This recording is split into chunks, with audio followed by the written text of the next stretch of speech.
Sa klase ng biology, ngumiti ang guro sa paraang kilalang kilala ng lahat yaong ngiting may halong pahirap. Dalawahan, bahala na kayo, 1 minuto. At doon, maging tapat tayo, may pagkakataon. Isang totoo, malinaw na pagkakataon.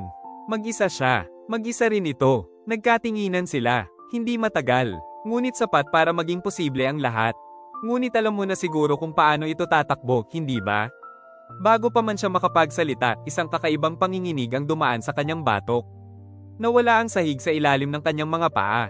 Hinigop siya ng seka ng walang palem. Bumagsak siya sa mundong kulay abo, isang mundo ng mga papel, talaan, at schedule. Naroon ang kanyang kapatid. Araw-araw itong nagtatrabaho, nag-aayos ng mga bagay, sumusunod sa mga utos na hindi niya nauunawaan. Kinamumuhian niya ang trabahong iyon.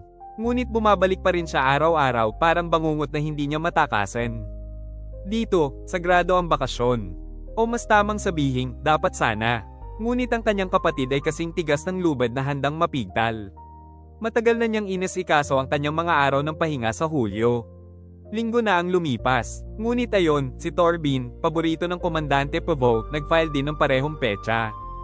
At si Pavo, isipin mong melon na may bigete, nagbigay ng karaniwang mungkahi ng mga taong hindi makatarungan, baka pwede mong ilipat sa Agosto.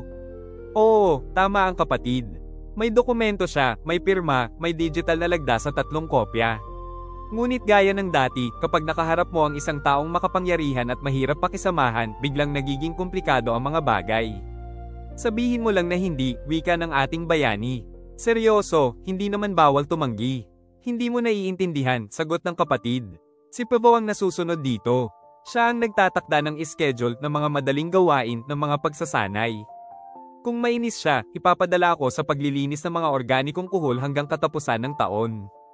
At ano ngayon? Mas gusto mong mapayapa ang buhay o magkaroon ng tunay na buhay? Narinig mo na rin siguro ang ganitong pag-uusap, hindi ba? At baka minsan, ikaw mismo ang naging kapatid.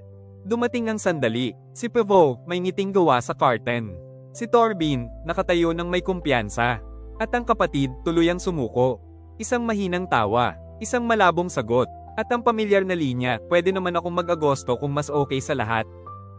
Ang malambing na trahedya ng mga kung mas okay sa lahat.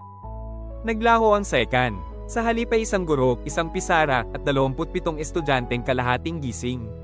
Siya ay muling nasa klase. Siya ay mag-isa. At siya, nakatawa sa tabi ng ibang lalaki. Umupo siya mag-isa. Muli, sablay.